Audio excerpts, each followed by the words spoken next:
প্রথম বাজেটেই master stroke BJP সরকারের। রাজ্যের শিক্ষা ব্যবস্থার আমূল পরিবর্তন এবং তরুণ প্রজন্মের কর্মসংস্থানকে পাখির চোখ করে বিধানসভায় 2026-27 আর্থিক বছরের প্রথম পূর্ণাঙ্গ বাজেট পেশ করলেন অর্থমন্ত্রী স্বপন দাশগুপ্ত। সোমবার পেশ হওয়া এই বাজেটে শুধু যে মেধা আর প্রযুক্তির মেলবন্ধন ঘটানো হয়েছে তা নয়, উত্তরবঙ্গ থেকে দক্ষিণবঙ্গ সমগ্র রাজ্যের সামগ্রিক শিক্ষাগত ও কারিগরি উন্নয়নের এক রূপরেখা বা কৌশলগত ব্লুপ্রিন্ট তৈরি করেছে সরকার। বাজেট বক্তৃতায় অর্থমন্ত্রী স্পষ্ট করে দিয়েছেন, বাংলাকে আবারও দেশের শিক্ষার অন্যতম প্রধান শ্রেষ্ঠ উৎকর্ষ কেন্দ্রে পরিণত করাই এই নতুন বাজেটের মূল লক্ষ্য। বাজেটের সবচেয়ে বড় চমক অবশ্যই উত্তরবঙ্গের জন্য। উত্তরবঙ্গের কারিগরি ও ম্যানেজমেন্ট শিক্ষাকে আন্তর্জাতিক স্তরে উন্নীত করতে সেখানে একটি আইআইটি এবং একটি আইআইএম স্থাপন করার কথা ঘোষণা করেছেন অর্থমন্ত্রী। পাশাপাশি রাজ্যের মেধাবী ছাত্র ছাত্রীদের বিশ্বমানের শিক্ষার সুযোগ করে দিতে বড় ঘোষণা করা হয়েছে স্বামী বিবেকানন্দ মেরিট স্কলারশিপে। বিশ্বমানের কারিগরি ও ম্যানেজমেন্ট প্রশিক্ষার উদ্দেশ্যে ভারত সরকারের সহায়তা উত্তরবঙ্গে একটি আইআইটি এবং একটি আইআইএম স্থাপন করা হবে। স্কুল স্তরের শিক্ষাকে সম্পূর্ণ প্রযুক্তি নির্ভর এবং আধুনিক করতে কেন্দ্রীয় পিএমসি প্রকল্প রাজ্যে বাস্তবায়িত হতে চলেছে। নির্বাচিত স্কুলগুলির গুণগত মান, পরিকাঠামো উন্নয়ন এবং প্রযুক্তি নির্ভর শিক্ষার জন্য বাজেটে 2100 কোটি টাকা বরাদ্দ করা হয়েছে। ছাত্র ছাত্রীদের মধ্যে সৃজনশীলতা ও বৈজ্ঞানিক চিন্তাকে উৎসাহিত করতে 200 কোটি টাকা ব্যয়ে মোট 1000টি স্কুলে অটল টিঙ্কারিং ল্যাব তৈরি করা হবে।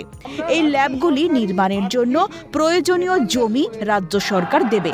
দক্ষতা বাড়াতে প্রত্যেক জেলা স্কুল ডেভেলপমেন্ট সেন্টার করা হবে।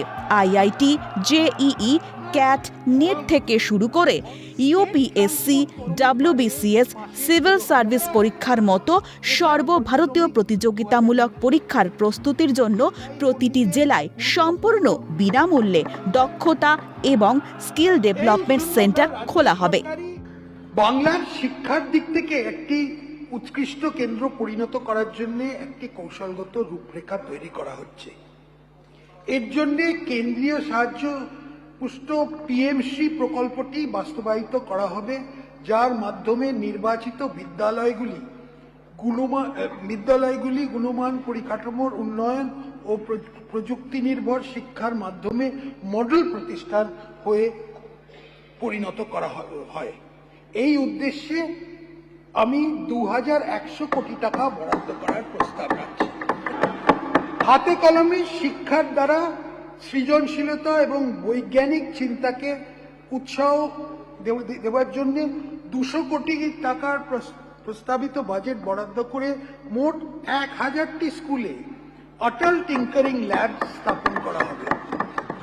নারী শিক্ষার প্রসারে কাঁথি, কালিয়াচক, জঙ্গিপুর, সাগর, তুফানগঞ্জ এবং ফলতায় 6টি নতুন মহিলা কলেজ স্থাপন করা হবে। এছাড়া ছাত্রীদের স্বাস্থ্য সচেতনতার কথা মাথায় রেখে রাজ্যের সমস্ত স্কুল, কলেজ ও বিশ্ববিদ্যালয়ে স্যানিটারি ভেন্ডিং মেশিন বসানোর সিদ্ধান্ত নেওয়া হয়েছে। প্রাথমিক বিদ্যালয়গুলির ভোল বদল করতে অভিনব উদ্যোগ নিয়েছে সরকার। রাজ্যের শিক্ষা ব্যবস্থার সঙ্গে যুক্ত চুক্তিভিত্তিক কর্মীদের জন্য বাজেটে বড়সড় আর্থিক স্বস্তি দিয়েছেন অর্থমন্ত্রী। প্যারাটিচারদের মাসিক সাম্মানিক 5000 টাকা বৃদ্ধি করার ঘোষণা করা হয়েছে। পিএম পোষণ বা মিড ডে মিল প্রকল্পের রাঁধুনি ও সহায়কদের মাসিক সাম্মানিক 1000 টাকা বৃদ্ধি করা হয়েছে। একই সঙ্গে ক্ষুদে পড়ুয়াদের পুষ্টির কথা মাথায় রেখে মিড ডে মিলের দৈনিক বরাদ্দ বাড়িয়ে প্রতি মিল 10 টাকা করা হয়েছে। প্যারা টিচারদের সুবিধা থেকে বঞ্চিত হওয়া অঞ্চলে শিক্ষার সুযোগ ক্ষেত্রে গুরুত্বপূর্ণ ঘাটতি পূরণ করতে এবং ছাত্র শিক্ষক অনুপাত উন্নত করতে সাহায্য করে আমি তাদের মাসিক সম্মানী 5000 টাকা বৃদ্ধি করার পিএম পোষণ প্রকল্পে গরম খাবার পরিবেশন করার ক্ষেত্রে কুক কাম হেল্পাররা একটা গুরুত্বপূর্ণ ভূমিকা পালন করছেন। আমি তাদের মাসিক সম্মানী 1000 টাকা বৃদ্ধি করার ঘোষণা করছি। প্রাথমিক বিদ্যালয়ে মিড ডে মিলের উপকরণের খরচ 10 টাকা করা হবে। ইসকনের সহযোগিতায় কলকাতা পৌরসভা এলাকায় স্কুলে পুষ্টিকর রান্না করে মিড ডে মিল দেওয়ার ব্যবস্থা করা হচ্ছে। প্রত্যেক আইসিডিএস সেন্টার, প্রাইমারি ও সেকেন্ডারি স্কুলে গ্যাস কানেকশন, সোলার প্লেট, যেখানে প্রয়োজন বাসনপত্র এবং নিরাপদ পানীয় জলের ব্যবস্থা নিশ্চিত করা হবে। প্রাইমারি ও সেকেন্ডারি স্কুলে ওয়াটার পিউরিফায়ার বসানো হবে। সকল প্রাইমারি স্কুলে বিদ্যুৎ ও যোগাযোগে বৈদ্যুতিক পাখার ব্যবস্থা নিশ্চিত করা হবে। প্রাচীন ভারতীয় সংস্কৃতির বিকাশ ও প্রসারের জন্য সংস্কৃত কলেজ ও বিশ্ববিদ্যালয়ের পরিকাঠামো উন্নয়নে 50 কোটি টাকা বরাদ্দ করা হয়েছে। রাজ্যে কেন্দ্রীয় বিদ্যালয় ও নবোদয় বিদ্যালয় স্থাপনের জন্য জমি দেবে সরকার।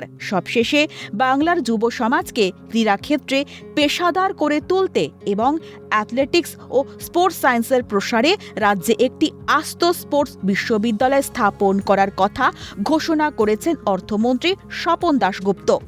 সব মিলিয়ে 2026-27 আর্থিক বছরের এই বাজেট কেবল কিছু সংখ্যার খতিয়ান নয়, বরং বাংলার শিক্ষাঙ্গনে এক যুগান্তকারী রূপান্তরের দলিল। স্বপন দাশগুপ্তের এই বাজেট যেন এক লহমায় মুছে দিল গ্রামীণ ও শহরের শিক্ষার ভেদাভেদ।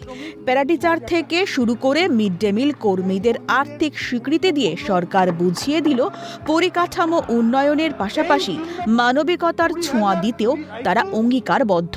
এখন দেখার বাজেটের এই স্বপ্নের খসড়া মাঠ পর্যায়ে বাস্তবায়িত হয়ে বাংলাকে শিক্ষার বিশ্বমঞ্চে কতটা এগিয়ে নিয়ে যায়। ক্যামেরায় জ্যাকি সিং এর সঙ্গে সুদীপ্ত পালের রিপোর্ট, ক্যালকাটা নিউজ।